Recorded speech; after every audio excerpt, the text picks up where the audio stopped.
Olá pessoal, tudo bem? Saudade de vocês.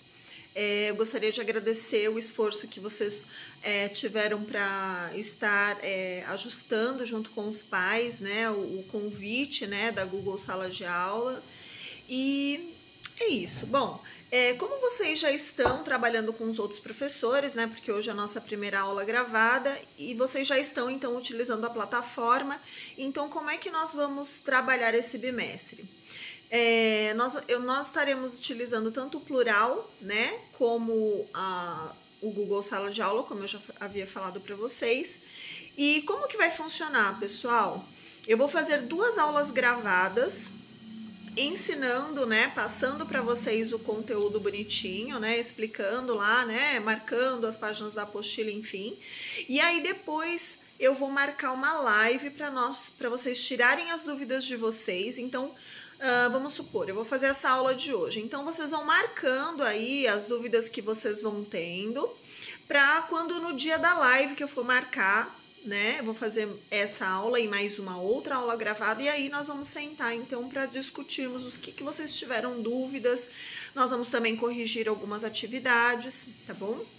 E em relação à avaliação, eu vou estar colocando listas de exercícios referente ao capítulo e o trabalho de pesquisa, né, que é o TP, que é o trabalho de pesquisa, vocês vão fazer também, eu vou solicitar para vocês mais para frente, que vai ser de acordo com o tema que nós estivermos trabalhando em sala de aula, tá bom? Em sala de aula, né? Em sala de aula virtual, tá bom, pessoal? Bom, então, vamos para o tema do bimestre, então. Então, vocês estão, espero que vocês estejam aí com a apostila já aberta, caderno ao lado, lápis, tudo preparado para fazer, então, as anotações, tá bom? Então, o tema desse bimestre vai ser sobre a Europa. Então, nós vamos estudar nesse primeiro capítulo os aspectos naturais e depois aspectos humanos e rural, só que agora nós vamos começar pelo natural. Bom, gente, virem aí então a página 182. Vamos iniciar então o conteúdo. Bom, como vocês já sabem, o continente europeu, comparado aos demais continentes, ele é um continente um pouco mais estreito, né? Ele é não que um continente estreito, mas ele é um continente menor comparado, né, em extensão territorial, ele é um continente pequeno comparado aos demais que nós temos.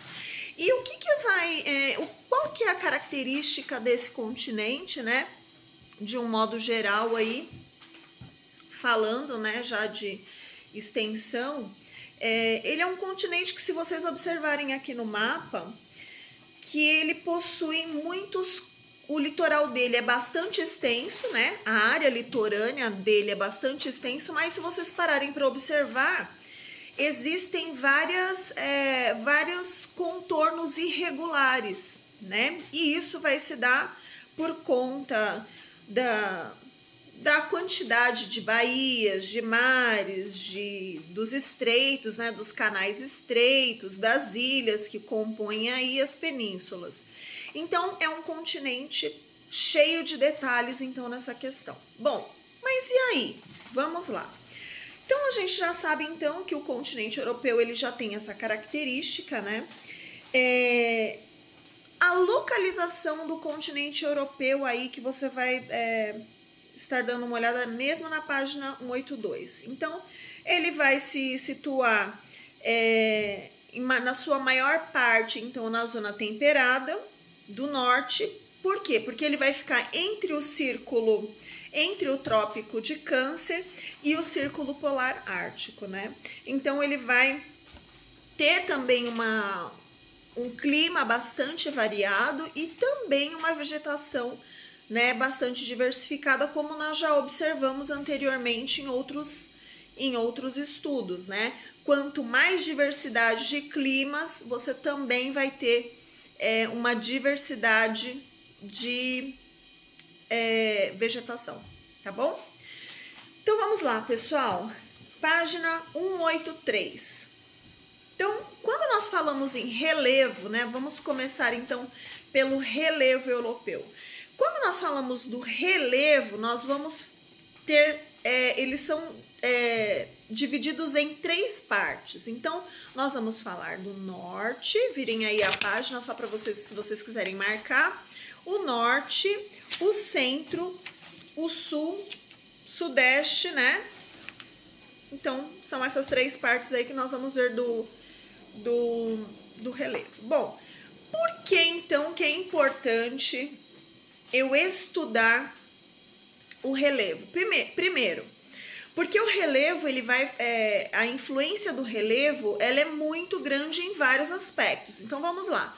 Primeiro, nós vamos ver em relação ao relevo, aonde é que estão as planícies. Normalmente, as planícies, elas são as regiões onde tem os solos mais férteis e aonde a população, ela está mais acumulada, né? Por conta da facilidade ali do terreno. Então, as planícies, então, no caso da Europa, é onde está concentrado o maior número da população e também é onde a área onde tem o solo mais fértil. Tudo bem, pessoal?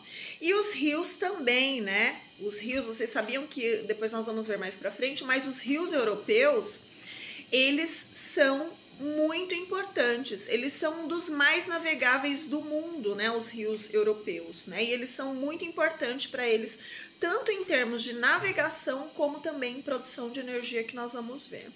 E em relação à variação climática, né, nós vamos ver aí, conforme nós fomos falando sobre os tópicos, nós vamos ver que ela vai determinar aí sobre a altitude, né, a localização, como nós já falamos aí na zona temperada, né, e você vai ter aí uma variação de temperaturas, né, de médias a baixa, né, por conta aí da influência do relevo.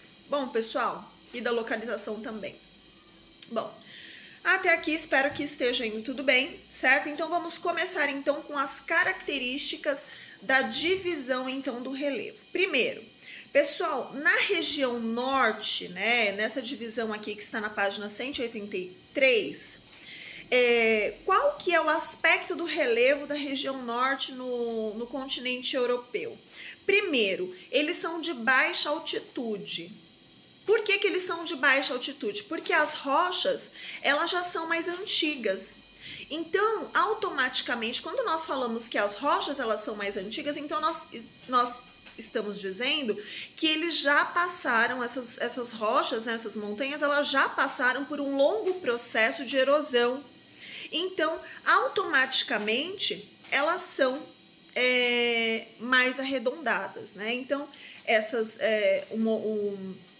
as montanhas, elas já estão num processo de erosão mais aceleradas, elas possuem forma mais arredondada, e tudo isso, gente, se deu também por um processo chamado de glaciação.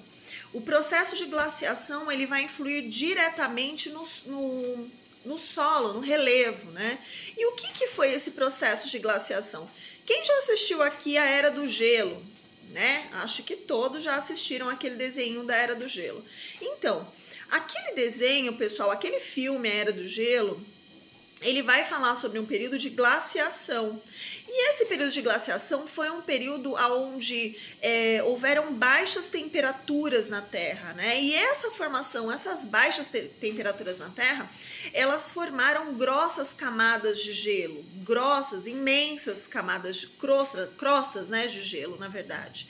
E essas grossas camadas de gelo, por conta desse processo, esse período aí de temperaturas muito, muito baixas, né, que inclusive aconteceram no período quaternário, o que vai acontecer? Elas vão automaticamente fazer uma mudança radical no solo, porque imagina aquela quantidade de gelo, né, vindo sobre o solo e acumulando com o passar dos anos ali, acumulando, automaticamente isso vai provocar um desgaste, um afundamento no solo, né? Com certeza não tem como não promover. Então, ele vai movimentar o terreno, ele vai afundar os lugares, ele vai reduzir o nível do mar em alguns lugares, enfim. esse processo de glaciação, então, ele vai ter uma forte influência no relevo, então, europeu. E aí, essa parte aí da região norte, ela, por conta de todo esse processo, ele originou alguns tipos aí de relevo que nós podemos citar. Então vamos lá, vocês podem marcar aí, olha, na apostila, que é os Alpes Escandinavos, que fica na Noruega e Suécia, e o Monte Pepinos, né, que fica na Bretanha, gente, corrigindo, Bretanha, aqui enrola um pouco a língua, e os Montes Urais na Rússia, beleza? Então vamos lá, então esses três exemplos, então, de montanhas, né, de conjunto de montanhas, vocês podem citar aqui esses três nomes que eu falei para vocês, os Alpes Escandinavos, os Montes Pepinos e o Monte Urais na Rússia, ok? Até aqui tudo bem, gente? Então aí, olha, logo abaixo vai falar sobre os fiordes, o que são os fiordes? São os vales fluviais que foram gerados exatamente nessa era glacial, né? Que conforme for aumentando a temperatura da Terra, essa água, né? Esse gelo, ele vai se derretendo e ele vai gerar aí, ele vai invadir o mar e vão sofrer aí alterações e vão fazer aí mudanças, né? Como eu falei para vocês. Na medida que vai se derretendo o gelo, eles vai fazendo parte do processo de erosão do solo, né? Então, vai elevar o nível do mar, enfim, tá? E aí você virando a página na 184, também decorrente à glaciação, você tem os lagos glaciais. O que são os lagos glaciais? Também eles são resultados do degelo. Então, olha só, o degelo acumulou, né, nessas partes, nas depressões, originando aí os milhares de lagos que tem aí, especialmente na Finlândia, na Sibéria, né, na Rússia, enfim. Então, os lagos glaciais, eles são lagos que foram originados, então, do período desse período de glaciação. Até aqui tudo bem, gente? Espero que sim. Se tiver alguma dúvida, anota aí no caderno e aí eu posso estar esclarecendo melhor na live, tá bom? Bom, e aí eu falei para vocês então sobre a parte norte do relevo, né? Sobre as montanhas que são formadas por montanhas mais arredondadas, ou seja, são montanhas que passam por um processo aí de desgaste. Agora nós vamos falar sobre a segunda parte da divisão do relevo da Europa, que eles marcam como centro, né? Então, na página 185, por favor, acompanhem aí. Página 185. Então, o centro é onde vai se localizar as planícies, né? Ela vai ficar entre as antigas montanhas e os baixos planaltos. Então, ali vai estar localizado as planícies sedimentares. O que essas planícies sedimentares? Elas foram formadas pelo processo de glaciação. Olha só, de acordo, né, com que houve esse processo de glaciação, derretimento dos gelos, todos aqueles sedimentos, né, que vieram aí, formaram aí essas planícies sedimentares. Então, elas são sedimentos, né, uma área que foi formada justamente por conta dos sedimentos trazidos aí dos rios, por conta do derretimento do gelo, né, depois do período de glaciação. Ok, pessoal? Essa área, né, de planície, ela como eu falei para vocês, é a região mais fértil, né? E é onde as pessoas elas acabam, o maior número de pessoas estão aqui, tá? Eles moram aqui nessa parte aqui que é mais plano, né? Então facilita muito mais as construções, enfim. Bom, continuando, aí aqui, olha, pessoal, aí tem aqui um mapa, né? O mapa do relevo, onde vai mostrar as planícies sedimentares, vai mostrar os baixos planaltos e montanhas velhas, que, né, foi o que eu mostrei para vocês, e os dobramentos modernos, que nós vamos falar agora. Os dobramentos modernos, pessoal, ele está localizado no sudoeste, sul e sudeste. Então, nessa região mais ao sul estão localizados os dobramentos modernos. Pessoal, presta atenção.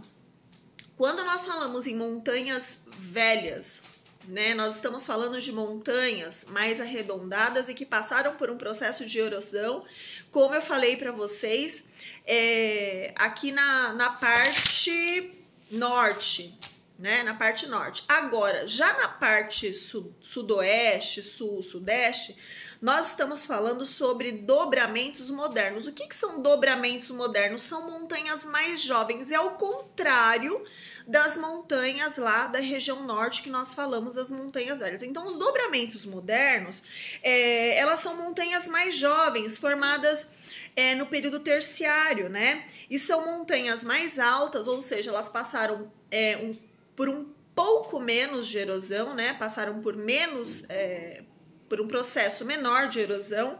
E aí, gente, nessas regiões aqui, onde você tem um dobramento moderno, ou seja, você tem montanhas jovens, é a região onde ocorrem, né, elas são suscetíveis a terremotos, atividade de vulcões, né, você tem aí áreas sujeitas a instabilidades, ou seja, terremotos, enfim, tem todo aí esse cuidado, essa problemática. Vamos ver então aqui, olha, tem até o nome de alguns vulcões aqui que vocês podem até marcar, né? Então, por exemplo, vulcões que têm uma ocorrência, né, que estão mais em atividade, nós podemos citar aqui alguns, por exemplo, Santorini, na Grécia, o Etna, o Stromboli, Vesúvio, na Itália, ou seja, são os maiores, gente, são os maiores aqui, né, são os maiores vulcões aqui que já tiveram em atividade, já causaram vários estragos aí. Inclusive, depois nós podemos até pedir aí uma pesquisa, né, para vocês estarem vendo aí quais foram, né, em quais épocas e períodos aí que esses vulcões acabaram entrando em erupção, né, em atividade, e quais são os estragos que eles causam, né? Porque imagina que existem cidades aí perto desses vulcões e não é nada fácil para a população que mora em volta, né? Bom, olha só. Aqui na página 85 tem até, olha, uma foto onde ocorreu a erupção do Vesúvio, né? Em 79 depois de Cristo, que acabou com a cidade de Pompeia. Eu não sei se vocês já assistiram um filme, eu até esqueci o nome dele agora, mas ele mostra, né, a cidade de Pompeia, e eu acho que, se eu não me engano, foi uma noite no museu, só que eu não sei se foi um ou o dois, que acaba passando, né, o momento, né, que o vulcão Vesúvio acaba entrando em erupção e acaba destruindo a cidade de Pompeia, né. Bom, então vamos lá, pessoal, até aqui caminhamos bem. Então, deixando bem claro, então, aqui a parte do relevo, pessoal. Então vamos lá. Centro são, aliás, o centro são as planícies que eu falei para vocês anteriormente, né? Que elas foram formadas pelos sedimentos, né? E a área mais plana. Nós temos o norte lá, que eu falei para vocês que são as montanhas, né, que são de baixa altitude, né, um relevo mais desgastados. E aí nós acabamos de ver então os dobramentos modernos que fica na parte sul, né, sudoeste, sul, sudeste. Bom, e aqui é onde ficam as montanhas mais altas, só lembrando, né, porque tem menos processo de erosão, e aí você tem então mais instabilidades no solo e também essas atividades vulcânicas aqui, como eu já mostrei para vocês aqui. Até aqui tudo bem, vamos caminhando. Bom, então vamos lá, pessoal. Lembra que eu falei para vocês da hidrografia dos rios, que eu falei para vocês logo lá no começo, que a Europa tem muitos rios, só que os rios que ela tem, né, 3 grandes rios que ela se destaca, eles são extremamente importantes para navegação e para produção de energia elétrica. Então vamos lá. A Europa tem muitos rios, mas a maioria são de pequena extensão. Então nós vamos ver então os 3 que vão se destacar mais, né, e que tem aí uma importância grande para a Europa. Então primeiro é o Volga, né? A maior parte dele ele está dentro da Rússia e é quase todo navegável, tá? Apesar das suas águas congelarem no inverno, ele é muito extenso, né? E ele é um rio aí bastante navegável, ou seja, então, né, comércio, né, toda essa parte aí, né, transporte, né. O Danúbio, gente, vocês vão grifando aí, por favor, tá? Então vamos lá. O Danúbio, gente, ele do ponto de vista geopolítico, ele é o mais importante rio europeu.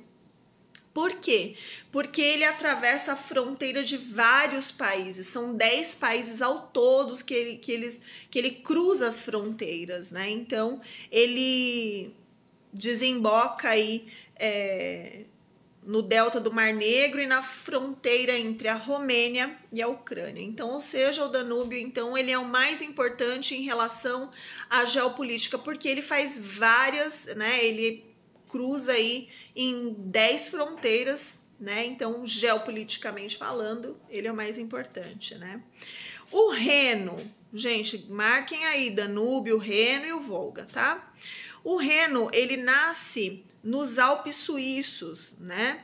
E é onde está localizado um dos maiores portos do mundo, gente. Grifem aí, não esqueça, né? Então, onde está localizado um dos maiores portos do mundo, né?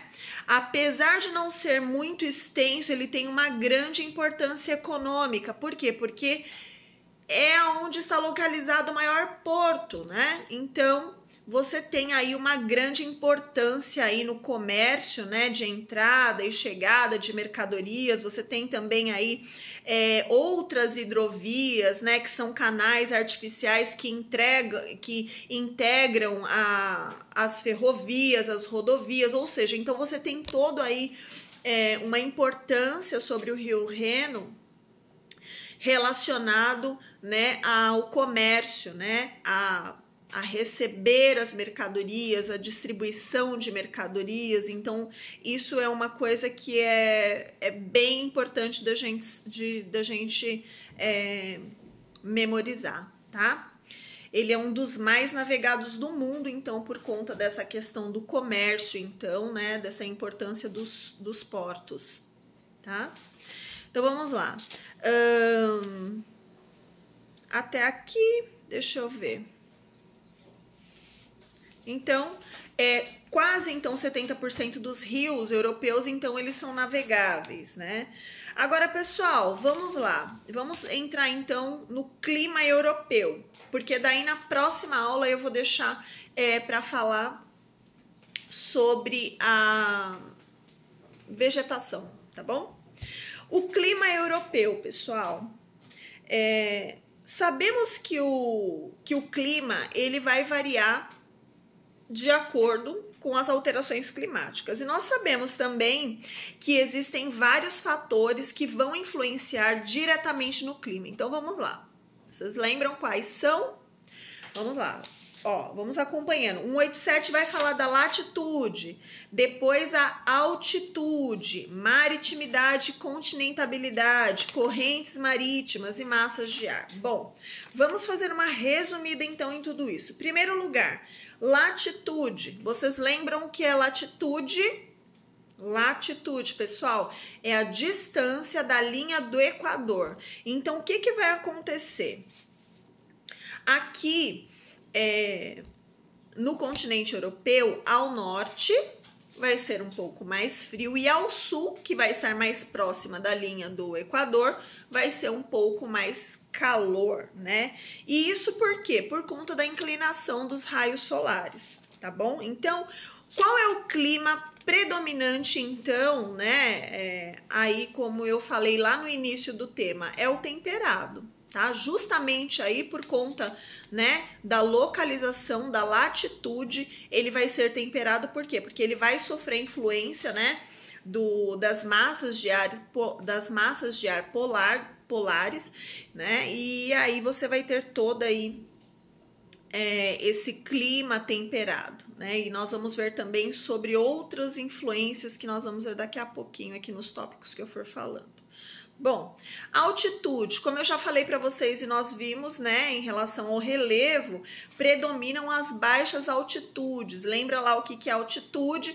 É a distância vertical partindo do nível médio do mar, né? Então vamos supor, eu quero medir, por exemplo, lugares mais altos, por exemplo, picos de montanha, são lugares mais frios, nós já sabemos disso, né? Então, inclusive aqui, ó, no livro tem até aqui, ó, uma foto dos Alpes suíços, né?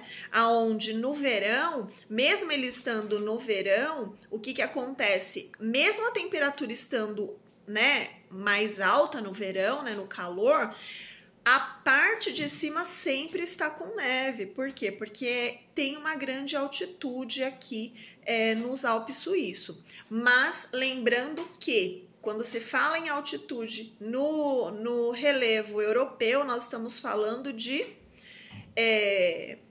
uma média de baixa altitude, tá bom? Bom, maritimidade, né? Ela vai falar sobre a umidade do ar. Maritimidade, né?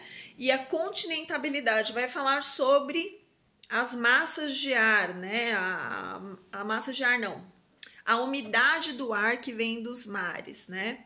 E aí você vai influenciar diretamente, então, na variação climática, né? Então aqui nós temos uma umidade do ar maior próximo às regiões, né? Mais ali na parte mais próxima aos litorais, e quando vai chegando mais no interior, você tem aí, né, menos umidade de ar, que é o que nós chamamos de continentabilidade, né?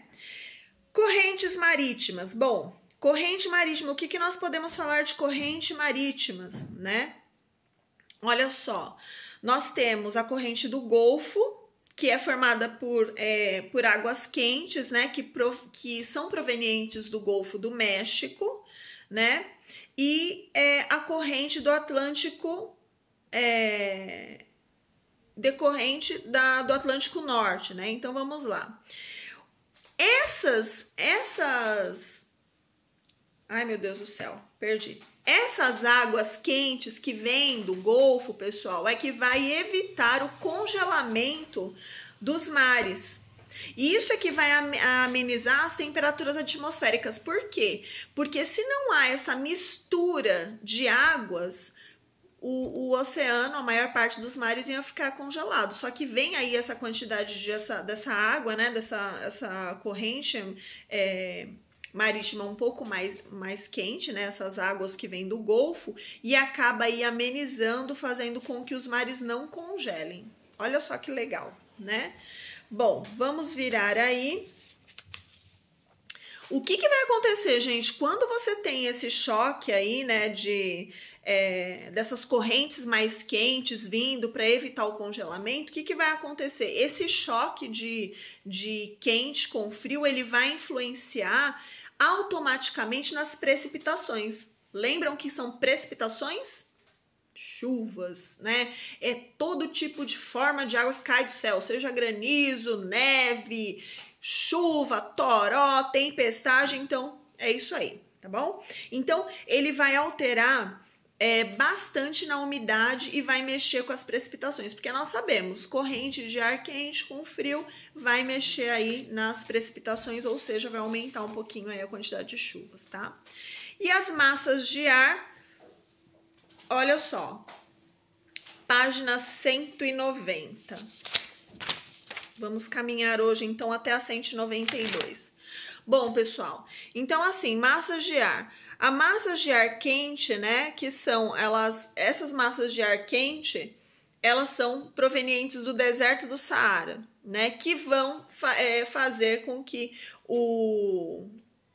a parte mediterrânea, né, do continente tenha aquele verão seco, né, e também vocês têm essa parte mediterrânea, eles têm um vento chamado Simoon. E esse vento Simoon, muitas vezes eles trazem, muitas vezes não, esse vento Simoon ele traz um vento com areias do Saara. Olha que interessante. Então ele vai também fazer essa mudança climática, né? Vai fazer com que o clima fique um pouco mais seco também por conta dessa areia trazida do deserto, mas você também tem massas de ar polar que vai trabalhar mais ao norte, né, do continente europeu e que vai ser responsável, essas massas de ar do polo, né, ela vai ser responsáveis aí também pelas nevascas, né, por conta das baixas temperaturas que nós sabemos que existem na Europa, tá bom, gente? Bom, eu acho que até aqui, beleza, né? Já deram 30 minutos aí de aula, vocês daqui a pouco já estão brigando comigo. E é isso, pessoal. Tudo isso que eu falei, pessoal, em relação aos climas, eles vão gerar 6 tipos de clima, né? Tudo, continentabilidade, maritimidade, latitude, massas de ar, né? Todos esses itens que eu falei para vocês que compõem, que influenciam, né, o clima europeu, eles vão gerar 6 tipos de climas. E quais são esses tipos de climas, né? Subpolar, frio de montanha, frio temperado oceânico, temperado continental, temperado mediterrâneo, semiárido e temperado. Bom, aqui na página 191 e 192, vocês têm os climogramas, né? Tem diversos climogramas aqui que vai falar sobre a variação, né? A quantidade de precipitações, ou seja, de chuva, de águas, aliás, e a temperatura. Então, o climograma particularmente, ele vai falar sobre os meses do ano e vai falar sobre as precipitações, né? As formas, né? Que eu já falei para vocês, né? Ou em neve, ou em granizo, ou em chuva, né?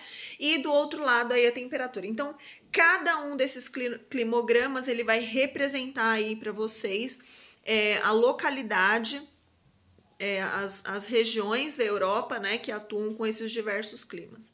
Bom, pessoal, por hoje é só. Eu vou deixar aqui uns exercícios referente a esse tema no plural e aí vocês respondam, ok? E eu espero ter ajudado nessa aula de hoje a entender um pouco mais aí sobre a Europa, os aspectos naturais, ok? Então, na próxima aula nós continuamos então falando sobre a vegetação, tá ok? Um bom descanso para vocês, tá? Um bom restinho de tarde. Um beijo. Tchau.